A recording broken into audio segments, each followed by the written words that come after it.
Most Americans will interact with LabCorp at some point in their lives, whether it's having blood drawn at one of thousands of patient service centers or checking lab results ordered by their physician. But LabCorp today is far more than routine blood tests. One of the key architects behind that transformation is David King. The lab business, as you know very well, is a high fixed cost business. Yes. The way that you are successful in the lab business is you just push more volume across the fixed cost base. When you're a leader, you have to be prepared to make a decision and take criticism. That's part of the leadership journey. That's right. Not everybody's going to be happy with everything you do. And after I retired, we went straight into COVID. Leadership team that I had essentially assembled performed phenomenally. Yeah. Phenomenally. But we had the mail-in COVID test. There weren't enough people to open the boxes. People were volunteering to come into the lab on weekends to open the boxes. Not only employees, but children of employees and parents of employees. I mean, just friends. One of Tom's great leadership lessons to me, among others, was people are not the answer to every problem.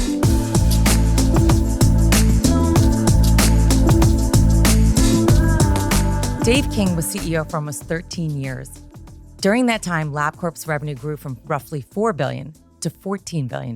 While many of those deals proved strategic and successful, Dave is candid that not all of them worked as planned, including the company's largest move outside the traditional diagnostics space, Covance. In this conversation, we'll talk about what it really takes to scale a business through M&A, why the expected revenues for Covance fell short, how to manage talent across a massive organization, and how to retire gracefully from a company where you've spent more than 2 decades of your life. And for the first time, Dave also speaks publicly about Theranos and the frustration of being repeatedly asked whether a Silicon Valley startup would put LabCorp out of business. No spotlight needed is pleased to welcome David King. Dave, thank you so much, by the way, for coming. I'm really excited. I'm so excited. I think we're going to talk about a lot of fun things today. Well, I'm excited to be here. Thanks for having me. Oh, absolutely. And hopefully you'll enjoy the time in this gorgeous studio. I will. All right, so let's start with your early life. Can you tell me a little bit about your childhood or where you grew up? Sure. So my dad was a college professor, and was born in Washington, D.C., grew up in Champaign-Urbana. He was at U of I, and then in Berkeley, California, and he was a professor at UC Berkeley. Oh, so all over. Yes. Berkeley in the 60s. It was quite an experience. I'm sure. I heard that you have several siblings. 2 sisters and a brother. And your mother went to law school? She did when she had finished her master's degree before she got married, and then 4 kids. And when I think I was in high school, and my siblings are all younger, she went back to law school and got her law degree. That's fantastic. It was amazing. I love that. It was amazing. And in those times, it was obviously very unusual for, a woman in particular, but a woman of that age to go back and get a law degree and start to work. That's fantastic. So you went to Princeton and you studied Near Eastern Studies. I was in what was then called the Woodrow Wilson School. Now it's called the School of Public and International Affairs. And I minored in Near Eastern Studies, which was really, contemporary Middle East. Yeah. Got very interested in that. That's fantastic. So one thing I didn't know about you is that you actually became a teacher after you went to Princeton. You taught high school in Florida for 2 years. For 2 years, that's right. I taught high school and coached football and basketball. I needed a break from school, and it was a little serendipitous that, a friend of mine introduced me to a school that was looking for a 9th grade history teacher. And after a couple of years of teaching, I realized that teaching is a great career and a great calling, but was not the calling for me in the long term. And so then I went to law school. And was that the influence of your mom? Yes. I mean, to some extent it was. I mean, she really enjoyed being a lawyer. She was a public defender for Alameda County in California. And, my dad was an astronomer, and I just did not have the science genes at all. Which is ironic. And so, yes, which is ironic is the way things all turned out. But I felt like law school would be a better path for me. Yeah, that's great. And so it seems like your early career was very, I don't want to say prescriptive and very much law. You clerked for a federal judge. You worked for, I think the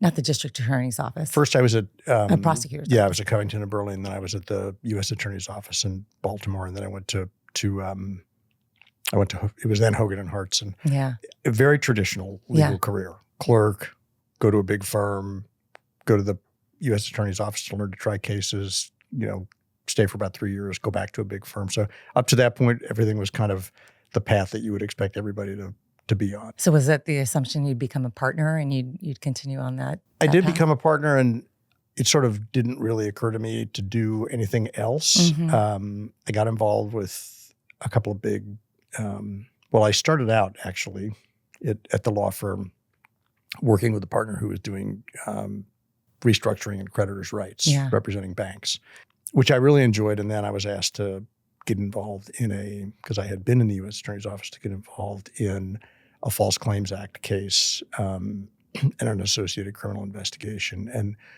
that consumed the better part of 4 years of my career. And at that point, I had sort of crossed the bridge to, this is what I like, I understand it. And then I got introduced to LabCorp in the midst of their false claims and criminal investigation for the billing activity, which came to be known as lab scam. Yeah. So they were your client for, I think, almost 6 years. Yes. And that's how you got to know them. Yeah. And so how did they approach you when they said, come be general counsel, come be chief compliance officer? Well, we had a number of discussions that actually started several years earlier than when I went. At the time, now this is, seems a long time ago, but at the time I was in my 40s, I was single, and when they approached me about moving to North Carolina, and specifically to Burlington, North Carolina, I was not overly enthusiastic about the idea. So I continued at the law firm, got married in 1999. We had our older daughter in 2001. And at that point, I was working long hours at the law firm, doing a lot of traveling. And at some point, my wife said, we're going to have to figure out a different way to make things work. She also was a lawyer and was working at Bank of America at the time. So that was what prompted me to reinitiate the discussions with LabCorp about coming in-house. And the thing that was nice about it was I represented the company. I knew the people. It was sort of, I'd kick the tires, they'd kick the tires. So it wasn't just stepping into a situation where you're brand new, coming from the outside, you don't know anybody, and there's some question on both sides whether it's a good fit. We knew it was a good fit from the start. One of the things that I find interesting is in the 20 plus years that you were at LabCorp, and obviously knowing the company beforehand, there weren't that many. There were definitely, billing related issues, but they were all minor in the grand scheme of things. So was compliance like a really important part of the culture of the firm, especially as you came in? When I started, I would say we were in a cultural transition. I think the message that was sent to the organization by, hiring an outside lawyer with a regulatory and compliance and false claims background was a positive message. We were under a corporate integrity agreement. We had a couple of years of, continuing under the CIA. But I think the message became clearer when they allowed me to actually hire some people and staff up from a legal and compliance perspective. When I started, I think there were 3 lawyers plus me. And, at that time, the company was already several $1 billion in revenue. So 3 lawyers seemed like not a lot. And I think the message that was sent to the organization we needed to invest in the compliance and regulatory, especially because we just came off a government settlement. The last thing you want to do is be, kind of right back in the box. Yeah. No, absolutely. So you joined as general counsel, chief compliance officer, and then eventually became COO for a few years. But within 5 years, you became CEO, or 6 years, I think it was. 6 years, you became CEO. One of the things that I find interesting is you had actually had kind of a whole life beforehand. You had worked for 25, 30 years. I think you were 50 years old about that time. So you weren't like a young no offense, young Philly going into a CEO role. But what do you think what was the value of maybe coming into that role later versus, being really young? First of all, just having had some life experience working in a very matrixed environment, which a law firm is. I mean, in a way, you work with and for other people, and at the same time, you're very much your own boss.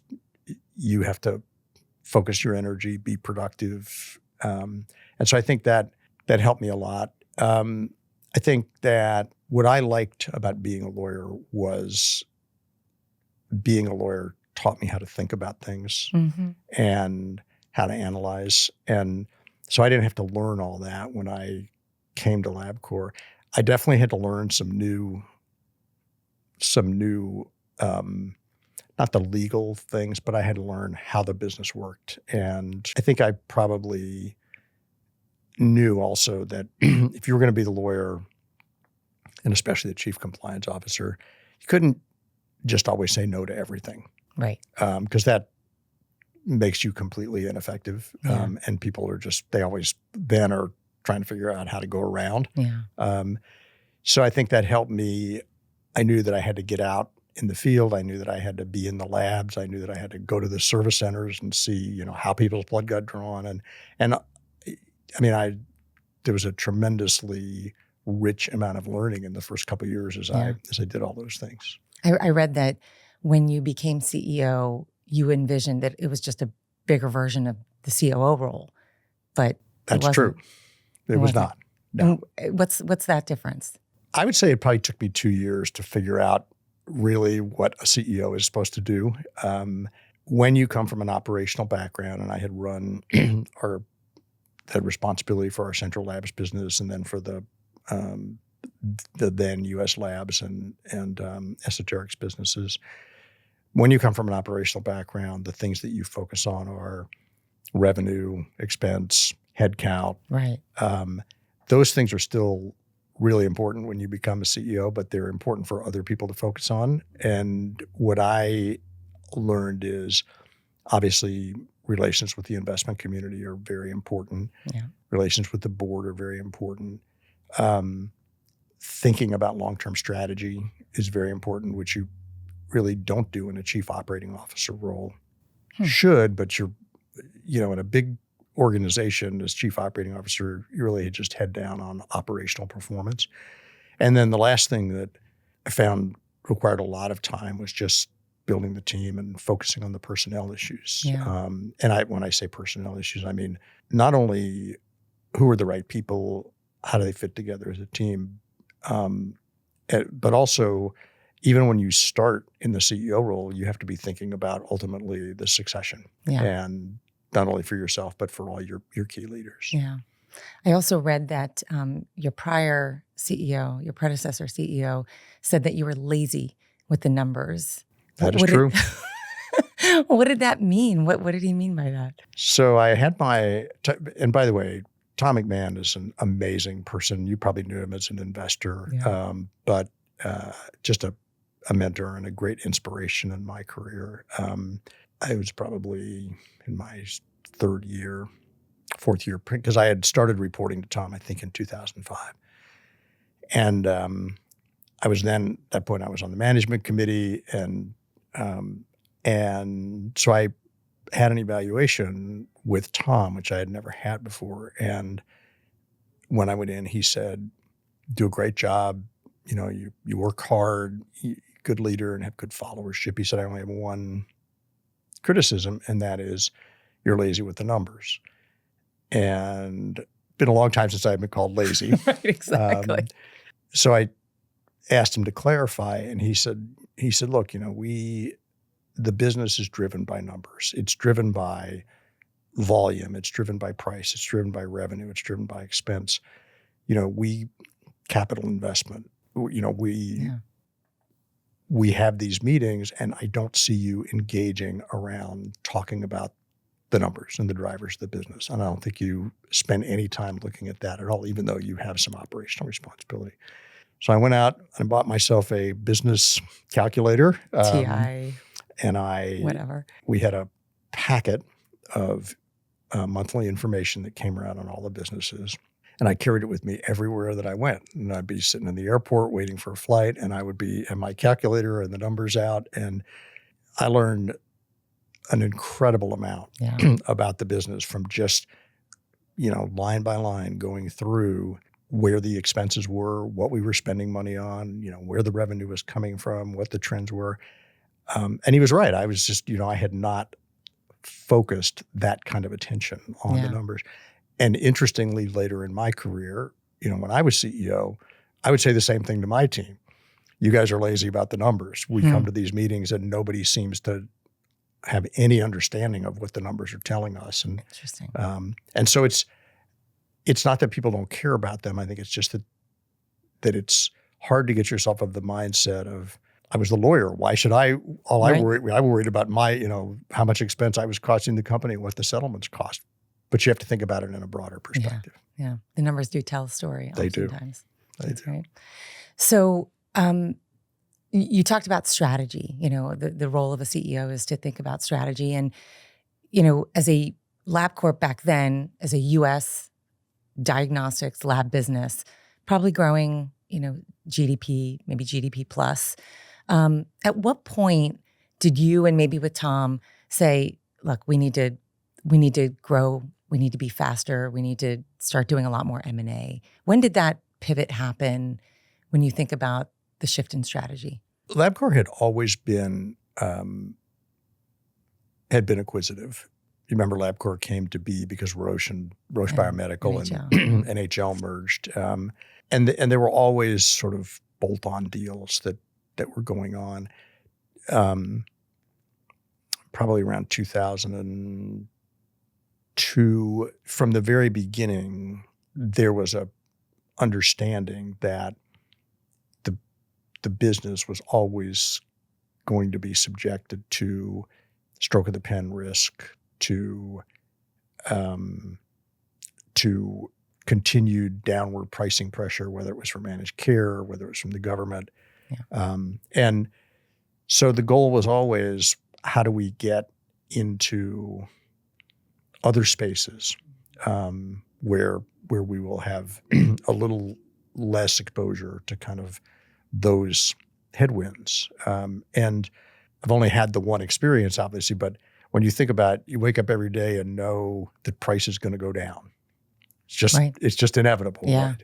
The mix may help you with genetic testing and esoteric testing, but price is going to go down, and you have to provide a better product at a lower price. That was part of the challenge in the role, and so there was always consideration of, well, what are some ways that we could.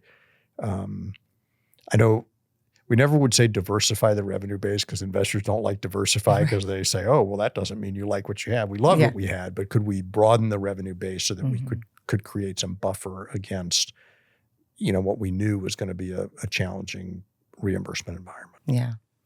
So I think your first big deal, maybe after you became CEO, was Genzyme Genetics. Yes. I think it was on $925 million, if I read that correctly.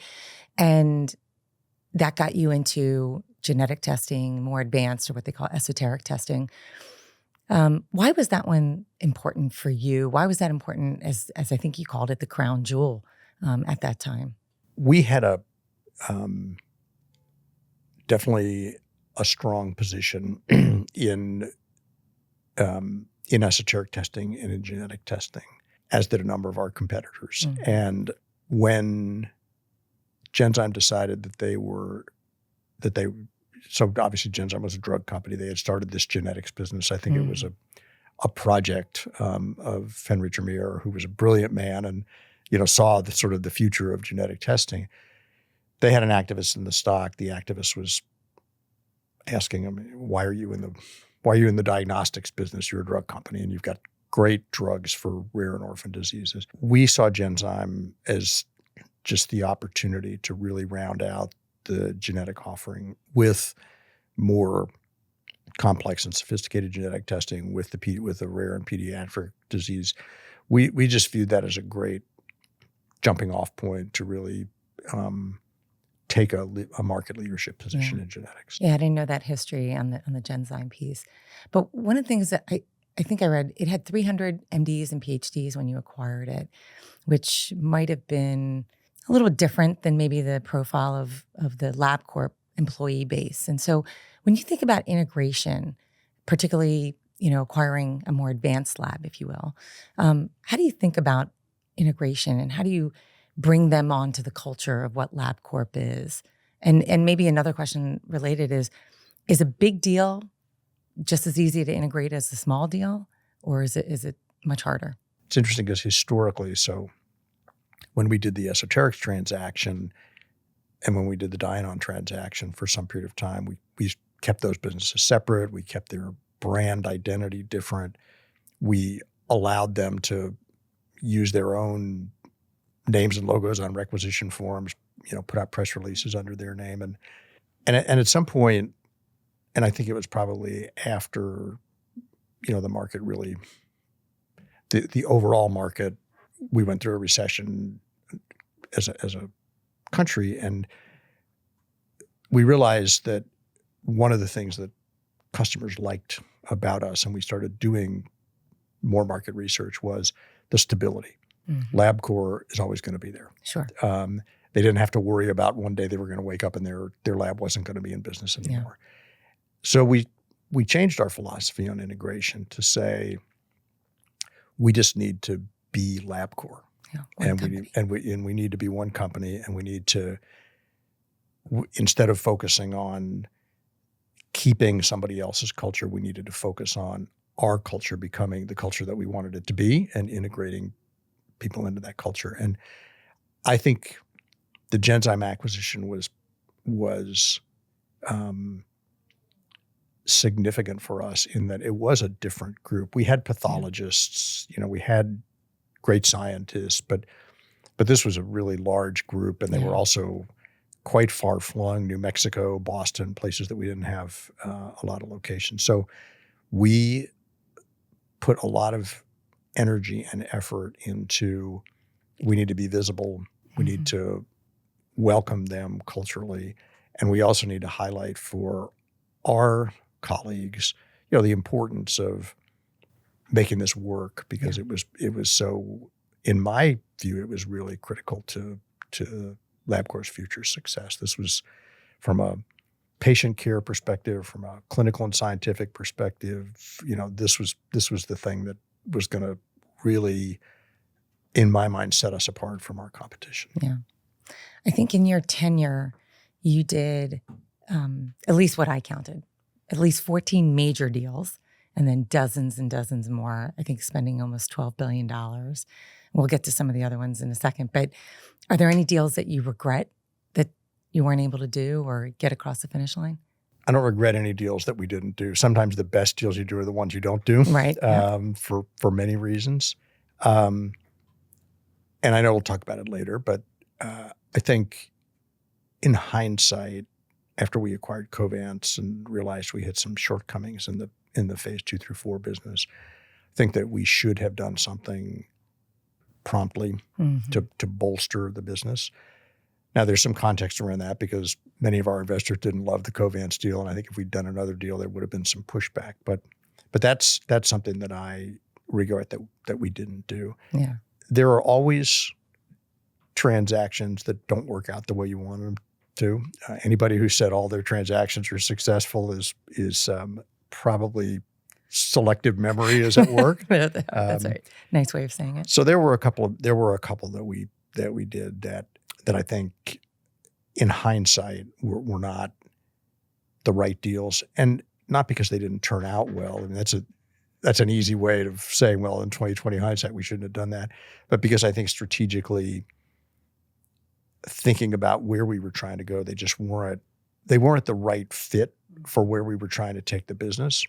And so we as a leadership team probably got a little over exuberant about the revenue growth and, sure, to some extent lost focus on, well, what's the quality of that underlying revenue? And is it what we liked about Genzyme? It's genetics, it's high value, it's great for patient care. Yeah. It really does things for, parents and children who are struggling to figure out, is everything okay? Right. Yeah. Versus some other areas that are not quite so central to the thesis. Yeah. Maybe shifting gears a little bit, and we'll come back to Covance in a little bit. Around the midpoint of your CEO tenure, there's this little upstart called Theranos. And to my knowledge, you have had no public comments about that period of time, about what they were doing. With now we're almost a decade past, I got to imagine investors, analysts were hounding you, saying, hey, they're going to disrupt your business, maybe even put you out of business. What was that like? What were the conversations behind closed doors about Theranos during that period of time? There were conversations on many levels. I'm sure. First of all, as you know, at the beginning, the media highly touted the business and the leader. And the irony of the Wall Street Journal being so instrumental in their downfall is the Wall Street Journal one year, they were the business of the year, and That's right. Elizabeth Holmes was the business leader of the year. That's and so there were a lot of discussions about how to respond. And I would say I probably would have been more outspoken, but the counsel that I received, both from attorneys and also from people who understand corporate communications way better than I do, was you're better off not saying anything. You're better off just keeping your head down and doing your work. Yeah. So that was one level of conversation. There were also conversations at the kind of clinical level and with our scientists. And I was convinced from fairly early on, not only because of what I thought, but because of what the scientists said, that the proposition was not scientifically sound, clinically sound. You just couldn't do it. It wasn't going to work. It just wasn't going to work. And it's funny because I remember the first time I ever got exposed to Theranos and Elizabeth Holmes was one of the Saturday morning Wall Street Journal, the Saturday Wall Street Journal, they do those interviews, the weekly interview with a thought leader, and she was interviewed. And the irony is, one of the things she said is, the big labs have a wide tolerance of error and your test could be wrong by, 10% in each direction. And I was indignant about that because it's flat out not true. Yeah. The irony is, who turned out to be wrong more, the big labs or Theranos. But I think Theranos is one of a number of upstarts. They existed then, they exist today. I think that the idea behind Theranos, which is democratize lab services, make them accessible to people, be near the patient, was a great idea. And I still think there will be more and more democratization of routine laboratory testing. I don't think the big labs will ever go away because of the scale, because of the reference capabilities, because of the talent and the innovation. That's where the innovation comes from in terms of developing new tests and thinking about new ways to be, to improve patient care. Obviously, the execution left something to be desired. And it was a very frustrating time because investors would come to investor meetings, or I remember dinner at JP Morgan, and one of the investors said, I went over to the lab in Palo Alto and, everything was perfect and, my finger was warmed. I didn't feel anything when they did the stick and the result came back right away. And, so that person had a great experience and thereby extrapolated it to, every other person's experience. And all that we could say was, we don't think it's going to be significantly disruptive. We don't think it's going to put us out of business, and sort of let the story develop as it ended up developing. You couldn't say it was a house of cards and they were using not their own machine to do many of these tests. I mean, I probably could have said that. The problem is when you say that, then of course people want to know, well, why is it a house of cards? Why are you saying that? And what's your support for that? And that probably would have taken us down a path that we were better off just not going down, and just better off, and being quiet and waiting for eventually, and Theranos is a great example of, eventually the science catches up with all of this, That's and right. the clinical validation, the clinical utility catch up with all of the things that really don't work the way that they say they work. And as you know, that's how it played out. It just was it was a frustrating time because it was a not a huge distraction for us, but a big distraction for investors that became a distraction for me. Yeah, you had to answer that question a lot. Did you ever meet Elizabeth Holmes? I did a couple of times. I was on a panel with her at, it was one of the thought leader meetings back in the very early days, and I met her a couple of times later in the course of the Theranos journey, her Theranos journey. No, interesting. So around the time that Theranos maybe arguably is falling from grace, you actually did the Covance deal. Yes, that was late 2014 into 2015.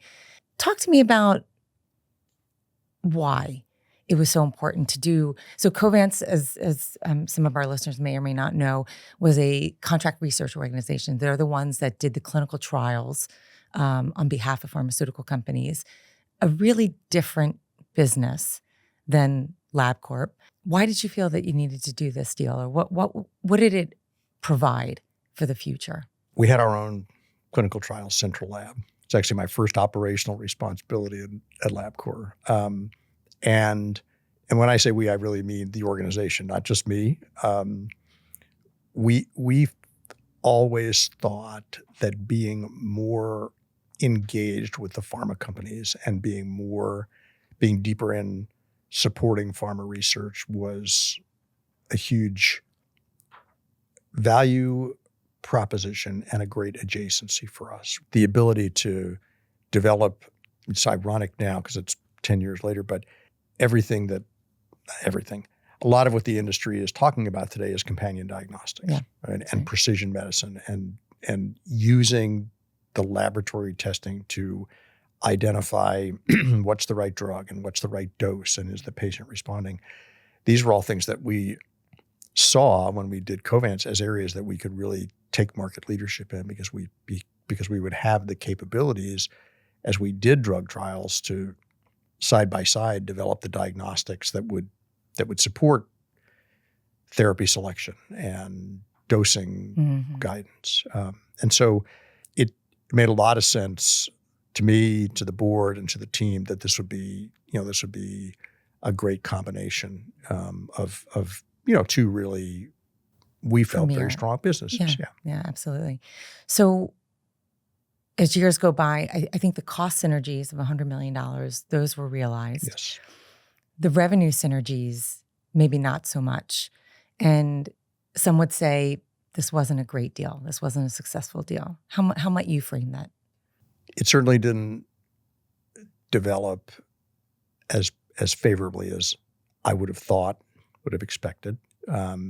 We had done a lot of work. We'd hired outside experts to look at the portfolio and the backlog in the 2 through 4 business. Felt like we weren't just depending on our own. Again, in fairness to the Covance leadership, as we know now, clinical trials, the last several years in particular, clinical trials canceled, they get delayed, sponsors reprioritize their portfolio. So it wasn't that, we bought something and it turned out not to be real. It's we bought something that turned out not to be as solidly founded as we thought it was, despite I still feel, doing very solid diligence. What ended up happening is the 2 through 4 business was undersized and not scaled enough. And in a number of markets, we didn't have the presence to be significantly competitive, particularly in Asia Pacific. And so the business just didn't grow.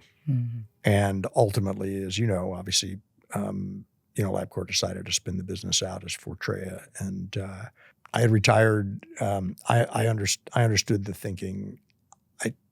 I think that the lab has continued to be the market leader. I think it's grown nicely and has been a great, LabCorp has brought a ton of value there because of the ability to do esoteric testing and do the development of the companion diagnostics and other things that were sort of contemplated. But I think our belief when we did the transaction that we could really make the 2 through 4 part of the business an integral part of the LabCorp family just turned out not to be well-founded as it developed. Yeah.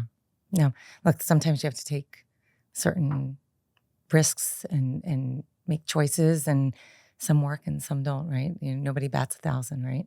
When you're a leader, you have to be prepared to make a decision and take criticism. And if people criticize that, I willingly recognize that there are bases to be critical. The criticism is not frivolous or unsound, but that's part of the leadership journey. Not everybody's going to be happy with everything you do. And again, I remember Tom McMahon saying to me very early in my career, if you're thin-skinned, this is not the job for you. This is not the job. Maybe shifting gears a little bit. You had said earlier, you have to wake up every day and pricing on your tests go down, your reimbursement goes down. I think the biggest form of that was the reimbursement cuts starting in 2018, PAMA, it was called, where for some tests it was 30% reductions over a multi-year period. I mean, in that situation, the economics of your business changed pretty significantly. So what did you have to do? What kind of strategy did you have to employ in that sort of situation? As you said, it's a high fixed cost business. Well, PAMA was a well-intentioned effort to align commercial pricing and government pricing that was, to say poorly executed would be a very, very generous characterization. I mean, it was just, the government didn't understand how the lab industry worked. Yes, there were very significant price reductions. And, obviously 3 things happen. You're in a high fixed cost business. When you lose $1 in revenue, you cannot take out $1 in cost because you still have to pay the fixed cost. We had to pay our colleagues, obviously, our phlebotomists, our couriers, our lab techs, people who made the business run. We were doing this, even if there had been no growth, we were doing the same amount of volume, just getting paid less for it. Yep. So, revenue's going down, wages are inflating. So part of it is you have to absorb the impact. Some of it you just absorb the impact of, we're going to have lower margins. We also had it's a good exercise. We had to go through and look at every line of cost in the business. Mm-hmm. It's benefit of not being lazy about the numbers anymore. Right, exactly. We had to go back and we literally had to look at every line of cost. We had to think about every dollar we were spending, which in a several billion-dollar company is a lot of work. But we had to do that work because we had to identify every opportunity that we could to right-size our cost base without affecting patient care, without degrading the quality of our services, without saying, well, okay, we're just going to lay off a bunch of people. Yeah, right. We're not going to lay off a bunch of people. Or, we're not going to be in Alabama anymore. Too bad. Right. Too bad for the people in Alabama. So that was not realistic. So that was the second thing is we had to look really hard at the cost base. And the third thing is we had to really focus on what are ways that we can continue to grow nominal revenue by doing more in esoteric testing, by doing more in genetics, by doing more in pathology, where we were not experiencing the significance of the cuts that we experienced in the core business. So it was a hard project for the organization because it was a very sizable payment reduction for a couple of years in a row. Yeah. Let's think about retirement around this time as PAMA's going on, you think about retirement. How long had you been thinking about retirement at this point? And Tom became CEO when he was 50 and retired when he was 60. I became CEO when I was 50. At that point, I was, I think, going on 63. And so I had already overstayed my my decade. Yeah. I would say, really after probably 10 years in the role, at the end of 2016, I started to think more concretely about succession and about retirement.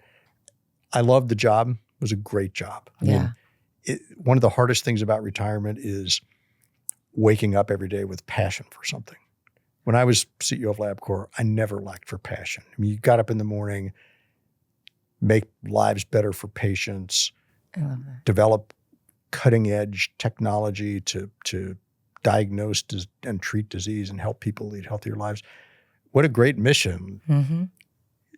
And so that was part of the hard part, was thinking about, well, I'm not going to have that purpose anymore. But I probably started thinking about it in 2017. Certainly by 2018, I was getting my mind around the idea that, the time was coming when we were going to need to make a leadership transition. So you became executive chair for a year. Obviously, you had identified Adam Schechter as your successor. How do you gracefully step away at an organization you'd been there for 20 years? You almost defined the culture in many ways, but you're not the CEO anymore. How do you gracefully do that? Adam was an outstanding executive and a great friend. And when we started down the journey of him becoming CEO, I mean, he had, at the time when we started down that path, he had been, the number 2 guy at Merck, everybody thought. And I always thought he'd be a perfect CEO for LabCorp, but he's not going to be available because he's got a great trajectory at Merck. He ended up deciding to leave Merck. When he decided to leave Merck, I realized it was sort of a now or never proposition. If we didn't get him, then he was going to go somewhere else. That's right. And so that was the impetus behind making the decision that it was time to retire. The board asked me to stay on as executive chair. My retirement date was Halloween of 2019, so I thought that was a great cap to the career.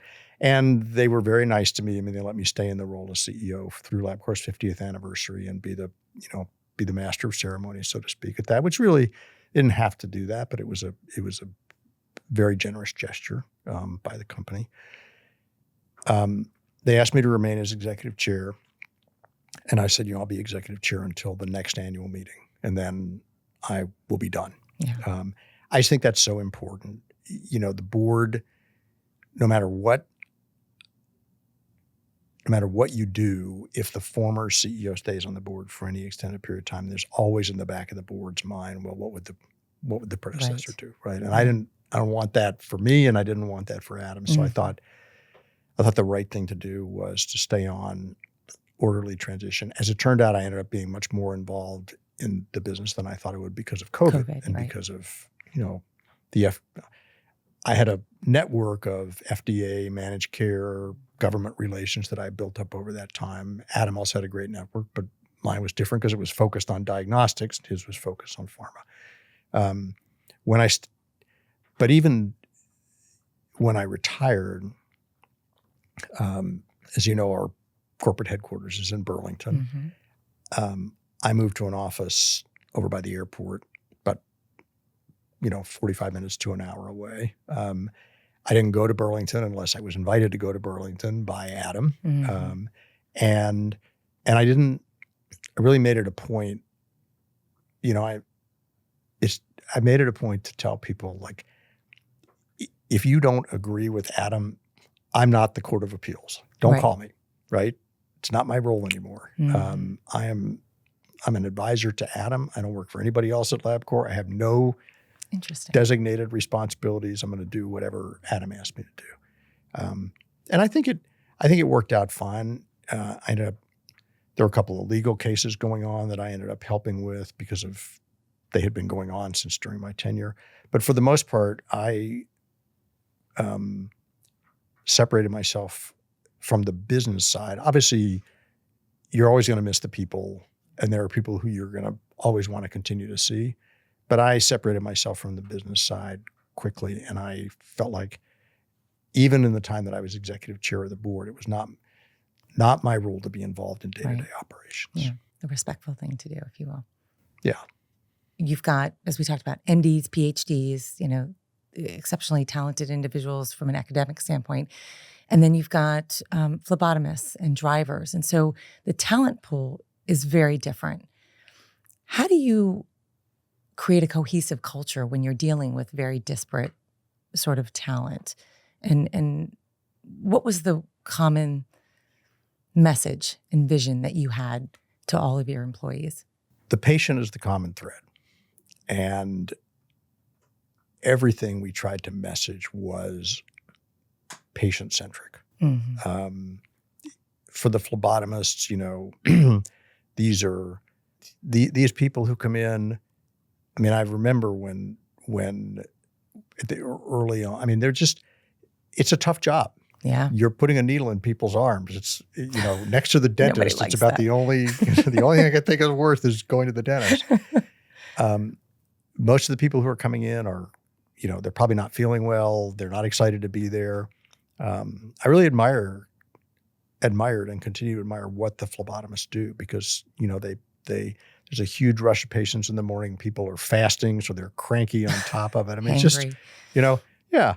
So, and then the couriers, I had a correspondence for a long time with one of our couriers who drove in a long route in Ohio. And, at some point he was, I don't know, he had a flat tire or something. And I can't remember the exact details, but he emailed me the next morning and said, I had a flat tire last night. And they said it was going to take 2 hours to get there. And every tube of blood in the back of my car is a life. And those lives couldn't wait 2 hours to get their answers. So, I pulled off the road and bought a new tire and so the message, the message really resonated with these are actual people's lives who were some of them are waiting to hear, am I sick? Am I well? Yeah. Is my child sick? Is my child well? That's right. And I think that was just a really powerful message. I also, in my original role after legal, which was corporate development and strategy, I had indirect responsibility for the scientific leadership. And I think science at LabCorp had been assumed as our science is great. I don't think it had been highlighted. I don't think it had been within the organization given the value that I thought it merited. So put a lot of attention into this is what our great scientists do, and this is the value that they bring. And, we'd have no specimens without the couriers and phlebotomists, and we'd have no tests without the scientists. That's right. I think we were able to create a nice message, which they still use today as the tagline on their email, which I'm proud of, which was around, we just said improving health, improving lives. That's what we do. And it was a unifying message, I think, for people in the organization. And as we brought people in, it was an easy thing to identify with. Yeah, that's great. Yeah, I having that vision at all levels, I think is critical.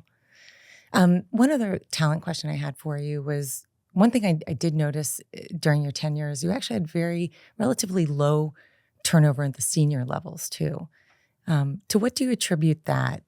That you didn't have to go through lots of CFOs or general counsel, et cetera. How did you create that cohesive senior leadership team?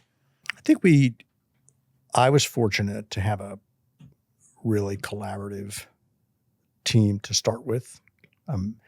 Obviously, I knew that, when Tom retired, the people who had been his close advisors and his team were going to want to probably do something different, and several of them did. But I think the most important thing was being really deliberate about how to fill those roles. And most of them, fortunately, we had an internal successor.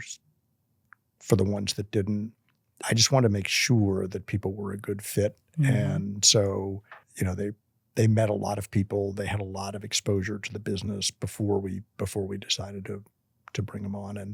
And again, I just,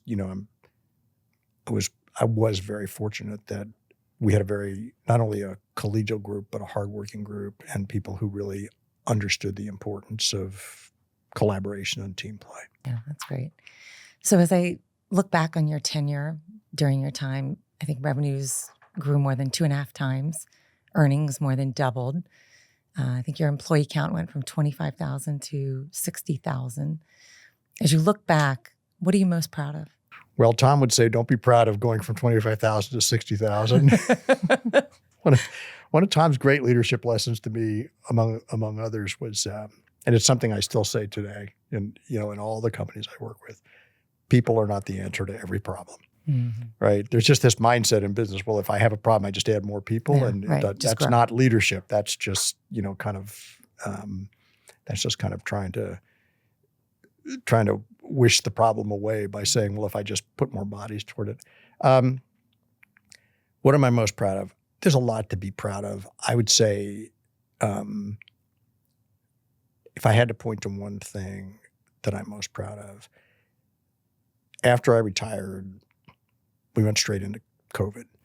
The leadership team that I had essentially assembled performed phenomenally. Yeah. Phenomenally. I mean, people were working 24 hours a day, 7 days a week.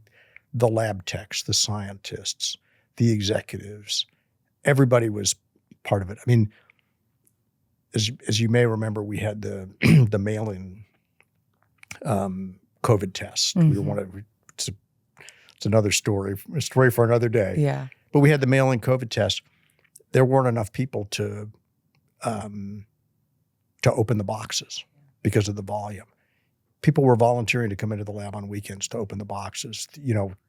Not only employees, but children of employees and parents of employees. I mean, just friends were coming in just to open the boxes so they could do the testing. And I couldn't be more proud of the way that the leadership team stepped up and performed and met the challenge. And that's, if I point to one thing, it's funny because it happened after I had stepped down, but that would be the thing I'm most proud of. That team was a great team, and they met the challenge in the moment with, tenacity and courage and boldness.